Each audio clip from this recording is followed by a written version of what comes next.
Dengue fever. Dengue को ब्रेकबोन बुखार के नाम से भी जाना जाता है। क्यों इतना खतरनाक है डेंगू फीवर? क्या होता है डेंगू फीवर में? इसके लक्षण, पहचान, इलाज, नियंत्रण और बचाव। मच्छरों पे नियंत्रण कैसे पाए? क्या इसमें कोई वैक्सीनेशन है? इन सभी सवालों के जवाब आज हम इस एपिसोड में जानेंगे। लेकिन उसके पहले आइए देखते हैं डेंगू मॉस्किटो के काटने पर किस तरह यह वायरस शरीर में फैलता है।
डॉक्टर हरिशंकर गुप्ता, जिन्होंने IGGMC नागपुर से MBBS किया, जबलपुर मेडिकल कॉलेज से MD मेडिसिन किया, साथ ही क्रिटिकल केयर मेडिसिन में इंडियन और यूरोपियन डिप्लोमा भी हासिल किया। Principal investigator in international sepsis related project के साथ साथ पिछले 8 वर्षों से वह केयर हॉस्पिटल नागपुर में चीफ इंटेंसिविस्ट और कंसल्टेंट फिजिशियन के रूप में कार्य कर रहे हैं। स्वागत है आप सभी का take care health is wealth इस कार्यक्रम में। आज हमारे साथ इस कार्यक्रम में है डॉक्टर हरिशंकर गुप्ता जी, जो कि एक फिजिशियन हैं और हमें आज वे बताएंगे कि डेंगू फीवर क्या होता है। आइए उनका स्वागत करते हैं। सर, आपका बहुत बहुत स्वागत है। सर, सबसे पहले मैं ये जानना चाहूँगी, जैसे अब तक हमने कई सारी बड़ी बीमारियों के बारे में जाना है कि हार्ट प्रॉब्लम्स क्या होती है, किडनीज प्रॉब्लम क्या है, डायबिटीज़ क्या है, कैंसर क्या है, और इन सभी बातों के बारे में जानकर, सभी डिजीज़ के बारे में जानकर हमें ऐसा लगा कि ये सारी जो बीमारियां हैं बहुत ही डेंजरस है और जानलेवा है। लेकिन जब डेंगू की बात होती है तो डेंगू फीवर भी जो है बहुत ही खतरनाक है, डेंजरस है और साथ ही जानलेवा है।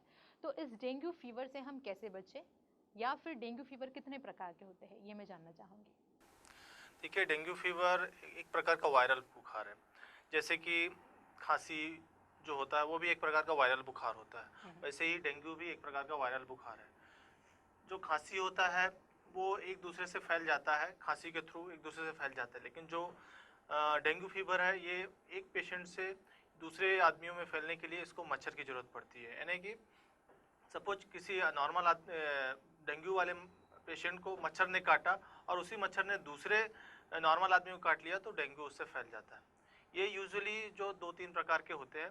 इसमें एक सिंपल तरीके का वायरल फीवर होता है, सिंपल तरीके का डेंगू फीवर होता है, जिसमें सिर्फ बुखार आता है, प्लेटलेट कम होते हैं और सर्दी, खांसी, पेट में दर्द, उल्टी, ये सब होने की पॉसिबिलिटी रहती है।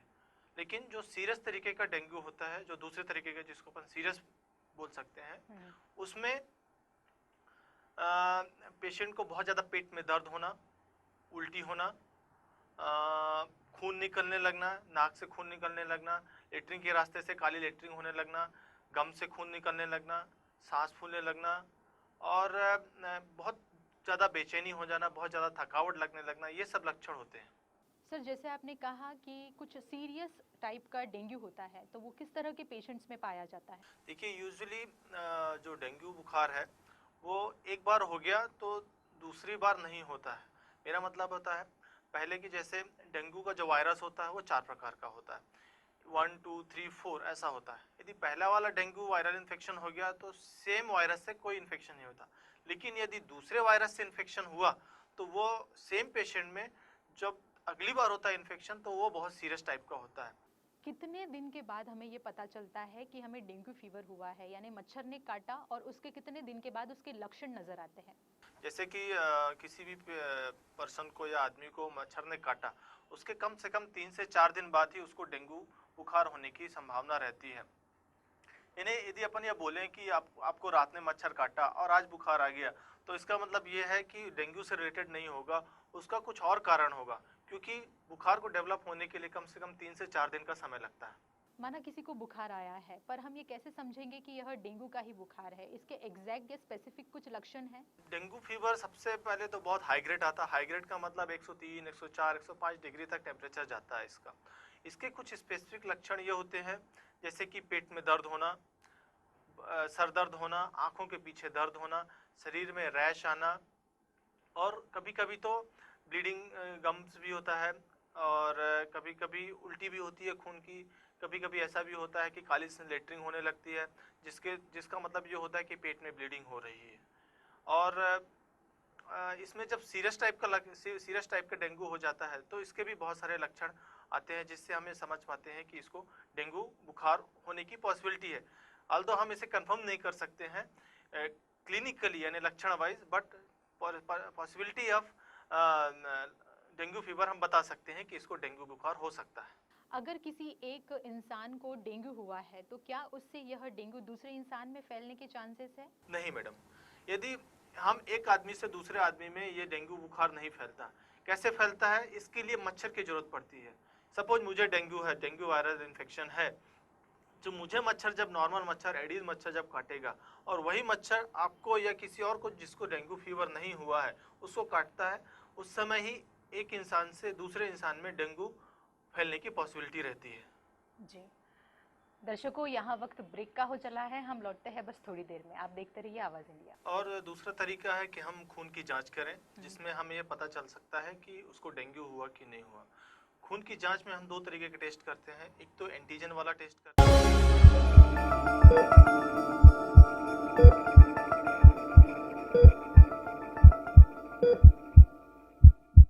ब्रेक के बाद एक बार फिर आप सभी का स्वागत है। आइए आगे जानते हैं कि डेंगू फीवर को जानने के और कौन से तरीके हैं।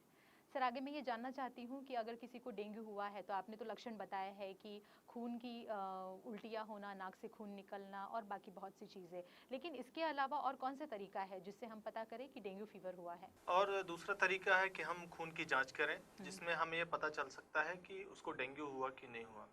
खून की जांच में हम 2 तरीके के टेस्ट करते हैं। एक तो एंटीजन वाला टेस्ट करते हैं और एक एंटीबॉडी वाला टेस्ट करते हैं। एंटीजन वाला जो टेस्ट करते हैं, हम उसको जब बुखार आता है उसके 5 दिन के अंदर टेस्ट वो पॉजिटिव आता है। आफ्टर 5 दिन के बाद जो बुखार आता है, बुखार के 5 दिन बाद जो टेस्ट हम करते हैं वो एंटीबॉडी वाला टेस्ट करते हैं, जिसको हम IgM एंटीबॉडी टेस्ट कहते हैं। और जो एंटीजन वाला टेस्ट करते हैं उसको NS1 एंटीजन वाला टेस्ट कहते हैं। सर, क्या कभी ऐसा होता है कि किसी को अगर डेंगू हुआ है और किसी तरह के लक्षण ना नजर आए, ऐसा कभी हुआ है? हाँ मैडम, ऐसा हो सकता है। करीब करीब ऐसे सपोज 5 लोगों को डेंगू होता है तो उनमें से ऐसे 4 लोग जो होते हैं जिनको कोई भी सिम्टम्स नहीं आते हैं, हमें पता ही नहीं चलता है कि हमको कभी कोई डेंगू बुखार हुआ है। लेकिन यदि हम टेस्ट कराने जाएं तो हम टेस्ट में पॉजिटिव आ सकता है। याद रखिए, 5 में से 4 लोगों को कोई भी सिम्टम्स नहीं आते, 5 में से एक इंसान को ही सिम्टम्स आते हैं, जिसके दौरान हम समझ सकते हैं कि उसको डेंगू हुआ है।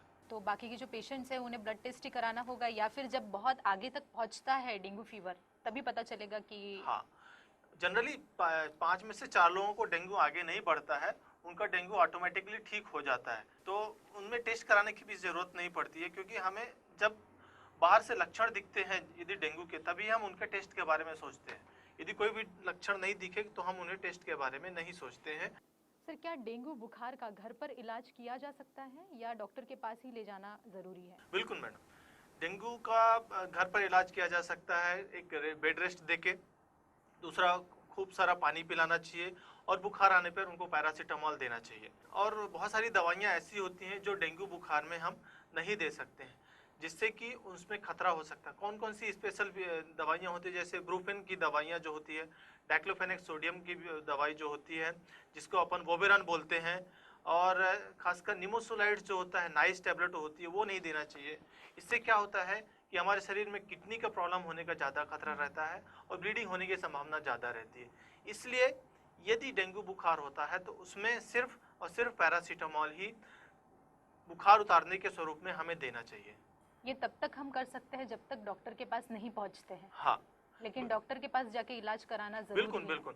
बहुत सारे ऐसे सिम्टम्स होते हैं जिसको हम सिर्फ हॉस्पिटलाइजेशन करके या डॉक्टर के पास लेके जाके ही ठीक कर सकते हैं। हम प्राइमरी लेवल पे घर पे ट्रीटमेंट दे सकते हैं, लेकिन यदि कोई ऐसा सिम्टम्स आता है जैसे कि पेट में दर्द होने लगना, उल्टी होने लगना, बहुत ज़्यादा सर में दर्द होना, कहीं से खून निकलने लगना, जैसे कि मैंने बताया सीरियस तरीके का जब डेंगू हो जाता है, खून निकलने वाला, गम से खून निकलने वाला, लेटरिन से खून निकलने वाला, या सांस बढ़ने लगना, या बहुत ज़्यादा थकावट आने लगना, या बहुत ज़्यादा कमजोरी लगने लगना, इन कोई भी लक्षण होने पर हमें तुरंत डॉक्टर के पास लेके जाना चाहिए और हो सके तो हमें हॉस्पिटल में भर्ती भी कराना चाहिए यदि डॉक्टर बोलते हैं तो। सर, जैसे कि आपने बताया कि डेंगू फीवर में कुछ टैबलेट्स ऐसी होती है जो नहीं देना चाहिए, किडनी पे उसका साइड इफेक्ट हो सकता है, तो एग्जैक्टली कौन कौन सी दवाइयाँ दी जाती है, या मैं ये पूछना चाहती हूँ कि डेंगू फीवर का ट्रीटमेंट किस तरह से किया जाता है? डेंगू फीवर में सबसे बड़ी चीज़ होती है पानी की कमी होना। सबसे बड़ी चीज़ होती है पानी की कमी होना। जितना ज़्यादा से ज़्यादा हम पानी पिलाएंगे पेशेंट उतना जल्दी ठीक होगा और उतने ज़्यादा कॉम्प्लिकेशन होने के चांसेस उसके कम रहते हैं।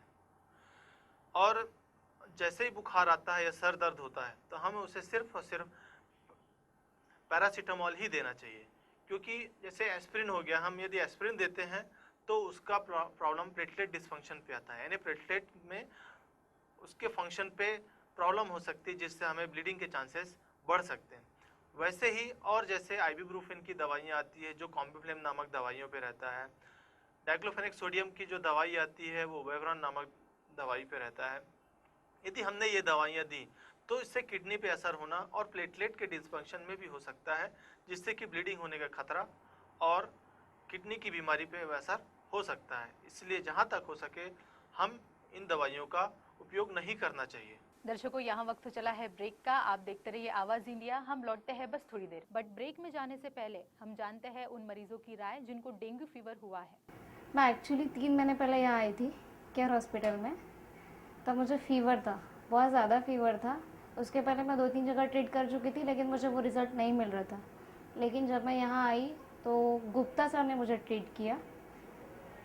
उन्होंने जो ट्रीट किया उसकी वजह से आई एम नाउ सेटिस्फाइड कि हाँ, मुझे उन्होंने ट्रीट किया, और किस तरह से ट्रीट किया वो तो उनको ही पता है, लेकिन जो भी ट्रीटमेंट मिला मुझे बहुत अच्छा लगा।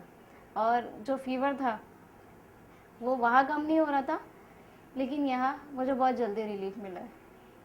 मैं 2-2.5 महीने पहले इधर आया था। मुझे फीवर और बुखार, सर दर्द, उल्टी सरीका लग रहा था।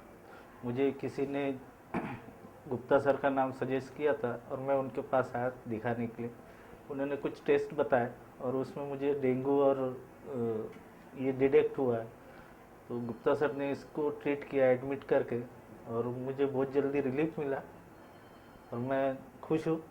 स्वच्छ पानी, कलेक्टेड पानी जहाँ रहता है वहाँ पे मच्छर पनपते हैं, बनते हैं और फिर वहाँ से लेके ये अपना काम चालू कर देते हैं।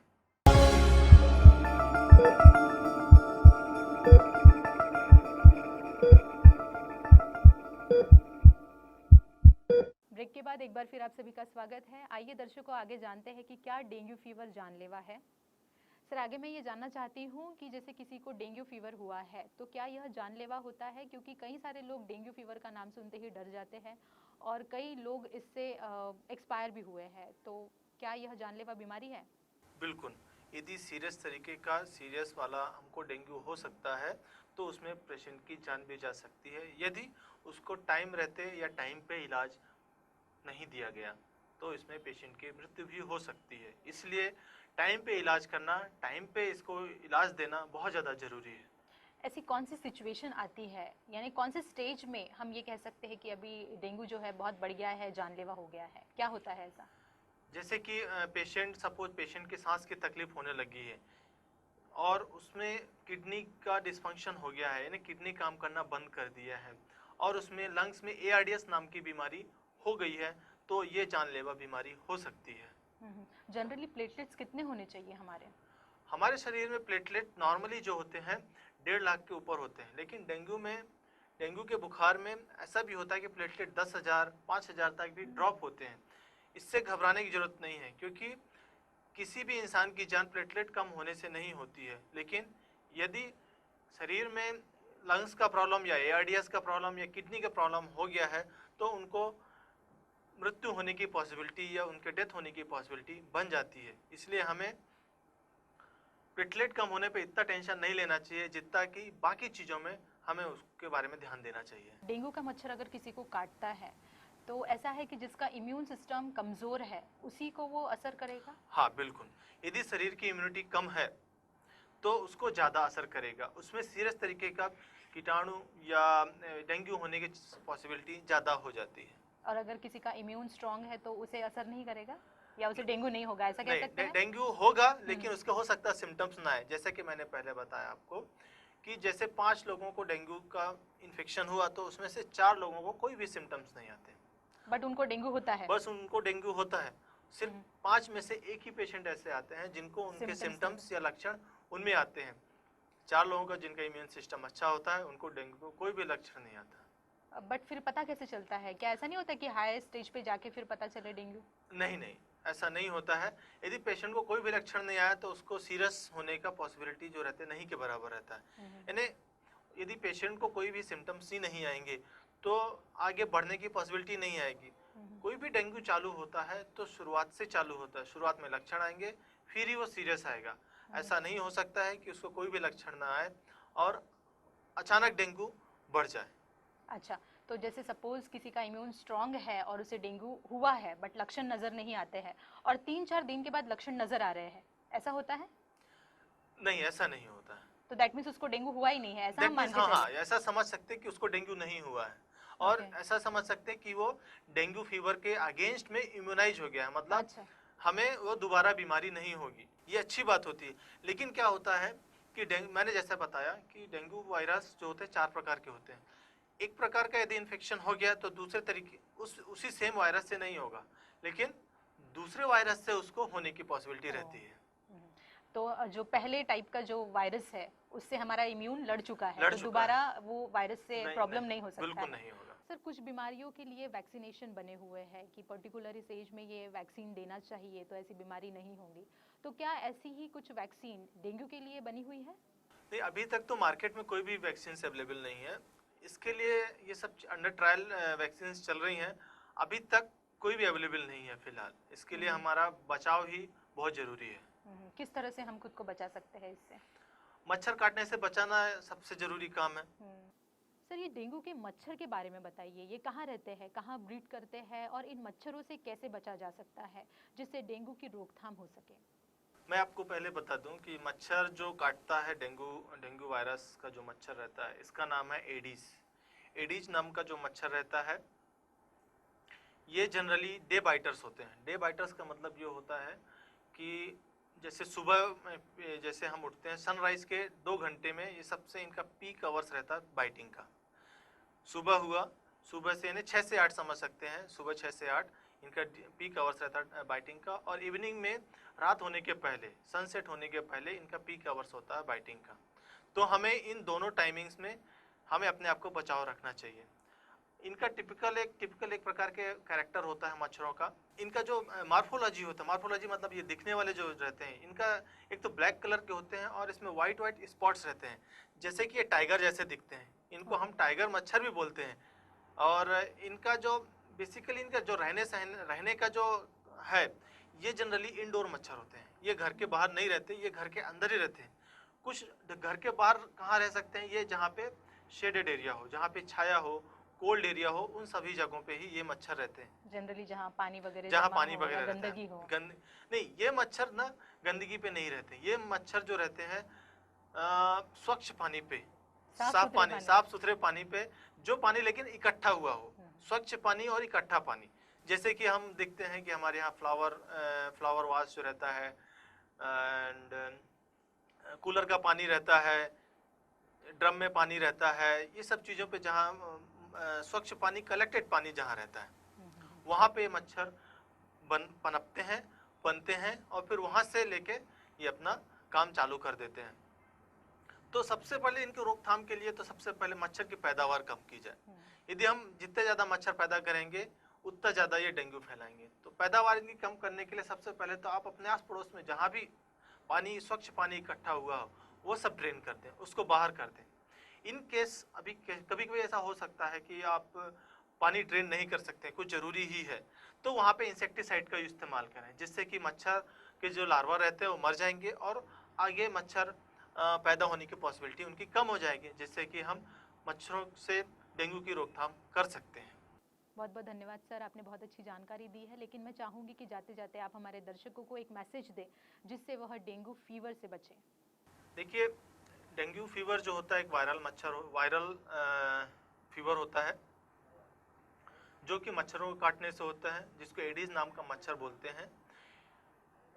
डेंगू फीवर से हम 2-3 तरीके से लड़ाई कर सकते हैं। एक तो अपनी इम्यूनिटी बढ़ाकर, दूसरा मच्छरों की पैदावार को रोककर, और तीसरा मच्छरों को अपने आप से काटने से बचाकर। ये 3 मुख्य रूप से हमारे सहायक चीज़ें हैं, जिससे कि हम मच्छरों की डेंगू बुखार का जो बीमारी का जो है, हम उसको फैलने से बचा सकते हैं। मच्छरों से अपने आप को काटने से बचा के रखें, और तीसरा मच्छरों को पनपने से बचा के रखें, जिससे आप डेंगू फीवर से बचाव कर सकते हैं। बहुत बहुत धन्यवाद सर, आप यहाँ आए और इतने खतरनाक बीमारी डेंगू फीवर को आपने बहुत ही सरल शब्दों में हमें बताया। बहुत बहुत धन्यवाद, थैंक यू। धन्यवाद। दर्शकों, आज हमारे साथ थे डॉक्टर हरिशंकर गुप्ता जी, जो कि एक फिजिशियन हैं, और उन्होंने हमें बताया डेंगू फीवर से कैसे बचे। इन सभी डिस्कशन में हमने एक बात जानी है कि अगर आपका इम्यून सिस्टम स्ट्रांग है तो आप ऐसे वायरस से बच सकते हैं जो कि बहुत खतरनाक है। तो अपना इम्यून सिस्टम स्ट्रांग रखिए। हमने कई बार जाना है कि अपना इम्यून सिस्टम स्ट्रांग रखने के लिए आपको हेल्दी फूड खाना ज़रूरी है, एक्सरसाइज करना ज़रूरी है और स्ट्रेस से बचना ज़रूरी है। तो इन सभी चीज़ों से बचिए और हेल्दी रहिए। आज के take care health is wealth इस कार्यक्रम में इतना ही। मैं फिर मिलूंगी किसी और एक्सपर्ट डॉक्टर के साथ किसी और समस्या के समाधान को लेकर।